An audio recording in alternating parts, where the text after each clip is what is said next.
എല്ലാവർക്കും നമസ്കാരം. ഇന്ന് നമ്മൾ വന്നിരിക്കുന്നത് വളരെ ഈസി ആയിട്ട് ചെയ്യാൻ പറ്റുന്ന ഒരു സ്പെഷ്യൽ പ്ലം കേക്കിൻ്റെ റെസിപ്പി ആയിട്ടാണ്. നമ്മൾ ഇന്ന് ചെയ്യുന്നത് മട്ടാഞ്ചേരി സ്റ്റൈലിലുള്ളൊരു പ്ലം കേക്കിൻ്റെ റെസിപ്പിയാണ്. ഇത് ചെയ്യുന്ന രീതി നമ്മൾ സാധാരണ ചെയ്യുന്ന രീതിയിൽ നിന്നും കുറച്ച് വ്യത്യസ്തമാണ്. ഇത് നമ്മൾ ബോയിൽഡ് പ്ലം കേക്കിൻ്റെ മെത്തേഡിലാണ് ഈ കേക്ക് തയ്യാറാക്കിയെടുക്കുന്നത്. ഒരു സ്പെഷ്യൽ കേക്കാണ്, വളരെ ടേസ്റ്റിയാണ്, നല്ല സ്ട്രോങ് ആയിട്ടുള്ള ഫ്ലേവറുള്ള നല്ല ഒരു പ്ലം കേക്കിൻ്റെ റെസിപ്പിയാണ്. അപ്പോൾ നമ്മൾ ഇത് ബോയിൽഡ് പ്ലം കേക്കായിട്ടാണ് ചെയ്യുന്നത്. അപ്പോൾ അതിന് വേണ്ടിയിട്ട് നമുക്ക് ആദ്യം തന്നെ ഒരു സോസ് പാൻ ചൂടാക്കാനായിട്ട് വെച്ചിട്ടുണ്ട്. ഇതിലേക്ക് നമ്മൾ ബട്ടറാണ് ചേർത്ത് കൊടുക്കുന്നത്. ഇത് ഉപ്പില്ലാത്ത ബട്ടറാണ്. ബട്ടർ തണുത്ത ബട്ടറോ റൂം ടെമ്പറേച്ചറിലുള്ള ബട്ടറോ നിങ്ങൾക്ക് എടുക്കാവുന്നതാണ്. ഇത് 1 കപ്പ് ബട്ടറാണ് വന്നിരിക്കുന്നത്. അപ്പോൾ അത് നമുക്ക് സോസ് പാനിലേക്ക് ഇട്ട് കൊടുക്കാം.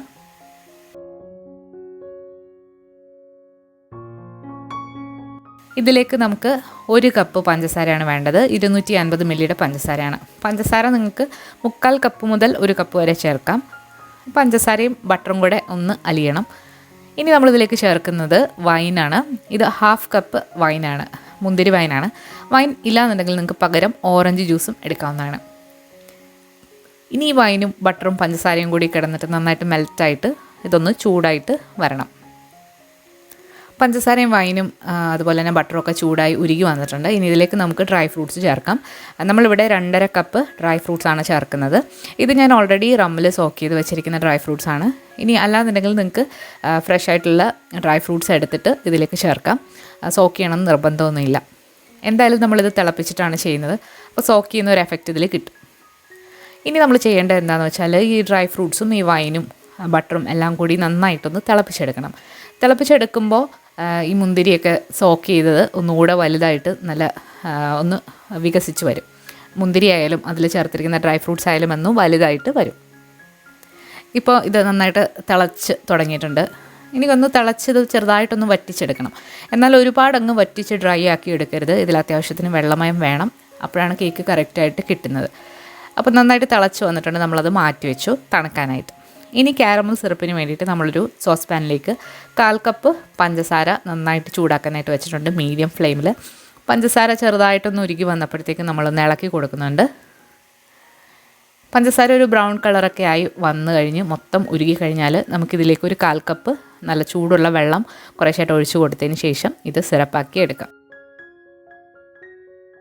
ചൂടുവെള്ളം ഒഴിക്കുമ്പോൾ മുഖമൊക്കെ മാറ്റി പിടിക്കാം. ചൂടുവെള്ളം ഒഴിക്കുന്ന വഴി ഇത് കുറച്ച് കട്ടിയാകും. അപ്പോൾ അത് നന്നായിട്ട് തിളച്ച് വരുമ്പോഴത്തേക്ക് അത് ഉരുകിക്കോളും.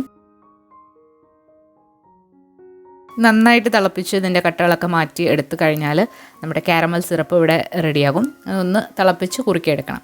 1/4 കപ്പാണ് നമുക്ക് ഈ റെസിപ്പിയിലേക്ക് വേണ്ടത്. കാരമൽ സിറപ്പ് നന്നായിട്ട് തണുക്കാനായിട്ട് മാറ്റി വെക്കാം. ഇനി നമുക്ക് വേണ്ടത് മൈദയാണ്. നമ്മളിവിടെ എടുത്തിരിക്കുന്നത് 2.25 കപ്പ് മൈദയാണ്. ഇതിലേക്ക് നമ്മൾ 1 ടീസ്പൂൺ ബേക്കിംഗ് പൗഡറാണ് ചേർക്കുന്നത്. 1 ടീസ്പൂൺ മതി, കൂടുതൽ വേണ്ട. പിന്നെ ചേർക്കുന്നത് ഒരു 1/4 ടീസ്പൂൺ ബേക്കിംഗ് സോഡ. അതുപോലെ തന്നെ ടേസ്റ്റൊക്കെ ഒന്ന് ബാലൻസ് ആവാൻ വേണ്ടിയിട്ട് ഒരു 1/4 ടീസ്പൂൺ ഉപ്പും കൂടി ചേർക്കുന്നുണ്ട്. ഇനി നമുക്കിതിലേക്ക് വേണ്ടിയിട്ടുള്ള പൊടികളാണ്, സ്പൈസുകളാണ് ചേർക്കാൻ പോകുന്നത്. സ്പൈസ് ഓരോ പൊടികളായിട്ടാണ് നമ്മൾ എടുക്കുന്നത്. ആദ്യം തന്നെ കറുവപ്പട്ട പൊടിച്ചത് 1/4 ടീസ്പൂൺ ചേർത്തു. അതുപോലെ ജാതിക്ക പൊടിച്ചത് 1/4 ടീസ്പൂൺ. പിന്നെ ചുക്ക് പൊടിച്ചത് ഒരു 1/4 ടീസ്പൂൺ. പിന്നെ ഗ്രാമ്പു പൊടിച്ചത് 1/4 ടീസ്പൂണിൻ്റെ പകുതി, അതായത് 1/8 ടീസ്പൂൺ ചേർത്ത് കൊടുത്തിട്ടുണ്ട്.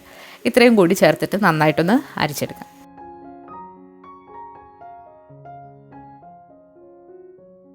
നന്നായിട്ടൊന്ന് അരിച്ചെടുത്തിട്ടുണ്ട്. ഇനി ഇതിലേക്ക് നമ്മൾ പ്ലം കേക്കിൻ്റെ നല്ലൊരു ഫ്ലേവർ കിട്ടണമെന്നുണ്ടെങ്കിൽ അതിൽ ഓറഞ്ചിൻ്റെ തൊലി ഒന്ന് ഗ്രേറ്റ് ചെയ്ത് ചേർക്കണം. ഇത് ഫ്രഷ് ആയിട്ടുള്ള ഓറഞ്ചിൻ്റെ തൊലി ഗ്രേറ്റ് ചെയ്തതാണ്. ഒരു വലിയൊരു ഓറഞ്ചിൻ്റെ തൊലിയാണ് ഗ്രേറ്റ് ചെയ്ത് എടുത്തിരിക്കുന്നത്. നന്നായിട്ടൊന്ന് മിക്സാക്കിയിട്ട് നമുക്ക് മാറ്റി വെക്കാം. നമുക്കത് മാറ്റി വെക്കാം. ഇനി ഇതിലേക്ക് വേണ്ടിയത് 3 മുട്ടയാണ്. ഇത് റൂം ടെമ്പറേച്ചറിലുള്ള മുട്ടയാണ്. ഈ മുട്ടയിലേക്ക് കുറച്ച് വാനില എസൻസും കൂടി ചേർത്തിട്ട് നന്നായിട്ടൊന്ന് ബീറ്റാക്കി എടുക്കണം. ബീറ്റാക്കി എടുക്കാൻ വേണ്ടിയിട്ട് നിങ്ങൾക്ക് ബീറ്ററൊന്നും വേണമെന്നില്ല. സ്പൂൺ വെച്ചിട്ട് ജസ്റ്റ് ഒന്ന് ബീറ്റ് ചെയ്താൽ മതി. നമ്മളിവിടെ വാനില എസൻസിന് പകരം വാനില ഷുഗറാണ് ചേർത്തിരിക്കുന്നത്. നന്നായിട്ടൊന്ന് ബീറ്റാക്കി എടുക്കുക. ഇനി നിങ്ങൾക്ക് വേണമെന്നുണ്ടെങ്കിൽ ഹാൻഡ് ബീറ്റർ വെച്ചിട്ട് നല്ല ക്രീമി ആകുന്ന വരെ മുട്ട ബീറ്റ് ചെയ്തും ഇതിലേക്ക് ചേർക്കാവുന്നതാണ്. ഇപ്പോൾ നമ്മുടെ വൈൻ്റെ ഡ്രൈ ഫ്രൂട്ട്സിൻ്റെ മിക്സ് നന്നായിട്ട് തണുത്ത് വന്നിട്ടുണ്ട്. ഇതിലേക്ക് നമ്മൾ 1/4 കപ്പ് കാരമൽ സിറപ്പും കൂടി ഒഴിച്ചു കൊടുത്തതിന് ശേഷം നന്നായിട്ടൊന്ന് മിക്സാക്കി എടുക്കാം. ഇനി നമ്മൾ ഇതിലേക്ക് നേരത്തെ ബീറ്റ് ചെയ്ത് വെച്ചിരിക്കുന്ന മുട്ടയുടെ മിക്സും കൂടെ ചേർത്തിട്ട് മിക്സാക്കാം. ഇത് മിക്സാക്കാൻ വേണ്ടിയിട്ട് ബീറ്റർ അങ്ങനെയൊന്നും വേണ്ട, ഒരു തവി മതിയാകും. നന്നായിട്ടൊന്ന് ഇളക്കി കൊടുത്തതിന് ശേഷം ഇതിലേക്ക് അരിച്ചു വെച്ചിരിക്കുന്ന പൊടിയും കൂടി ചേർത്തിട്ട് നന്നായിട്ടൊന്ന് മിക്സാക്കി എടുക്കാം. പൊടി ചേർക്കുമ്പോൾ പ്രത്യേകം ശ്രദ്ധിക്കേണ്ട കാര്യം, നമ്മൾ ഈ മിക്സർ നന്നായിട്ട് തണുത്തതിന് ശേഷം മാത്രമാണ് ബാക്കിയുള്ള മുട്ടയും കാര്യങ്ങളൊക്കെ ചേർത്ത് കൊടുക്കേണ്ടത്.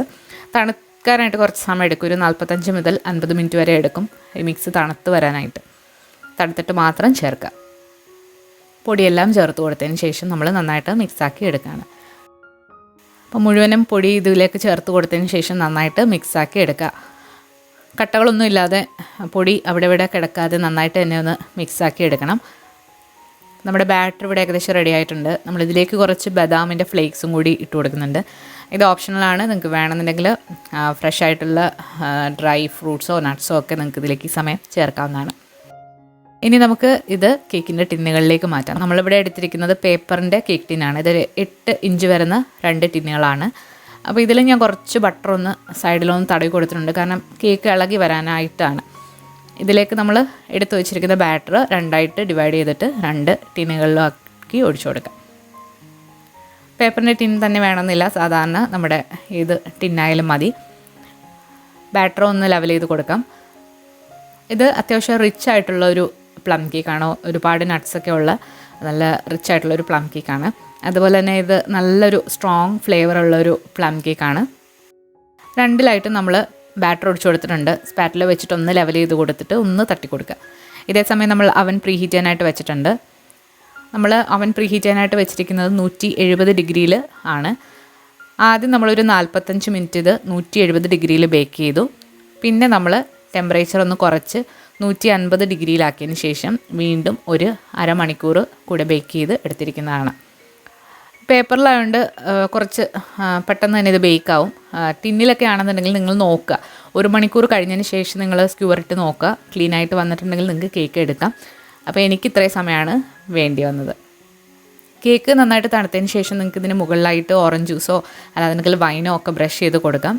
ഇത് എത്ര നാൾ വേണമെങ്കിലും കേട് കൂടാതെ ഇരിക്കുന്നൊരു കേക്കാണ്. അപ്പോൾ നന്നായിട്ട് തണുത്തതിന് ശേഷം ഒന്ന് കട്ട് ചെയ്ത് നോക്കാം. അതുപോലെ പ്ലം കേക്കൊക്കെ ഉണ്ടാക്കിയിട്ട് നമ്മൾ ഉടനെ തന്നെ കഴിക്കുകയാണെന്നുണ്ടെങ്കിൽ ഒരു കയ്പ്പ് രസം ഫീൽ ചെയ്യും. അതുകൊണ്ട് ഒരു 2-3 ദിവസമൊക്കെ കഴിഞ്ഞിട്ട് ഇത് കഴിക്കുമ്പോഴാണ് കറക്റ്റ് ടേസ്റ്റ് കിട്ടുന്നത്. അപ്പോൾ നമ്മുടെ വളരെ ടേസ്റ്റി ആയിട്ടുള്ള ബോൾഡ് പ്ലം കേക്ക് ഇവിടെ റെഡി ആയിട്ടുണ്ട്. ഇനി നമ്മൾ കാണാൻ പോകുന്നത് നമ്മുടെ പ്ലം കേക്ക് ട്രൈ ചെയ്തവരുടെ റെസിപ്പികളുടെ ഫോട്ടോസാണ്. ഇത് ഇൻസ്റ്റാഗ്രാമിൽ വന്നതാണ്. ഒരുപാട് പേര് ട്രൈ ചെയ്ത് നല്ല ഫീഡ്ബാക്കാണ് തന്നത്. അതുപോലെ തന്നെ കുറച്ച് പേര് ട്രൈ ചെയ്തതിന് ശേഷം അത് സെയിൽ ചെയ്യുന്നുണ്ട് എന്ന് പറഞ്ഞു. അപ്പോൾ ഒരുപാട് സന്തോഷമുണ്ട്. ഒരുപാട് പ്ലം കേക്കുകൾ യൂട്യൂബിലുണ്ടെങ്കിലും നമ്മുടെ കേക്ക് നോക്കിയിട്ട് അത് ട്രൈ ചെയ്ത് സെയിൽ ചെയ്യുമ്പോൾ ഒത്തിരി സന്തോഷമാണ്. അപ്പോൾ എന്തായാലും എല്ലാവർക്കും ഒരുപാട് താങ്ക്സ് ഉണ്ട്. എല്ലാവർക്കും അഡ്വാൻസ്ഡ് ആയിട്ടുള്ള happy Christmas and happy new year. അപ്പോൾ ഈ കേക്കും ഒന്ന് ട്രൈ ചെയ്ത് നോക്കിയിട്ട് നിങ്ങളുടെ അഭിപ്രായങ്ങൾ അറിയിക്കുക. ഒരുപാട് സന്തോഷമുണ്ട്. അപ്പോൾ ഒരുപാട് റെസിപ്പീസ് നമ്മൾ എടുത്തു വെച്ചിട്ടുണ്ട്. അപ്പോൾ അതൊക്കെ നമ്മൾ ഓരോന്നായിട്ട് അപ്ലോഡ് ചെയ്യും. ചിലപ്പോൾ നമ്മൾ ഒരു ദിവസം 2 വീഡിയോ ഒക്കെ വെച്ചിട്ട് അപ്ലോഡ് ചെയ്യാനായിട്ടുള്ള സാധ്യതയുണ്ട്. അപ്പോൾ നിങ്ങൾ മറക്കാതെ നമ്മുടെ ചാനലൊന്ന് കണ്ടിട്ട് വീഡിയോസ് നോക്കുക. നിങ്ങൾ റിക്വസ്റ്റ് ചെയ്ത മിക്കവാറും ഉള്ള റെസിപ്പികളെല്ലാം ഞാൻ ഇൻക്ലൂഡ് ചെയ്തിട്ടുണ്ട്. അപ്പോൾ ഇനി എന്തെങ്കിലും വിട്ടു പോയിട്ടുണ്ടെങ്കിൽ നമ്മൾ ക്രിസ്മസ് കഴിഞ്ഞാലും അത് അപ്ലോഡ് ചെയ്യുന്നതാണ്. അപ്പോൾ എല്ലാവരും മറക്കാതെ കാണുക. അപ്പോൾ പുതിയ റെസിപ്പി വീഡിയോകളുമായിട്ട് നമുക്ക് വീണ്ടും കാണാം. താങ്ക്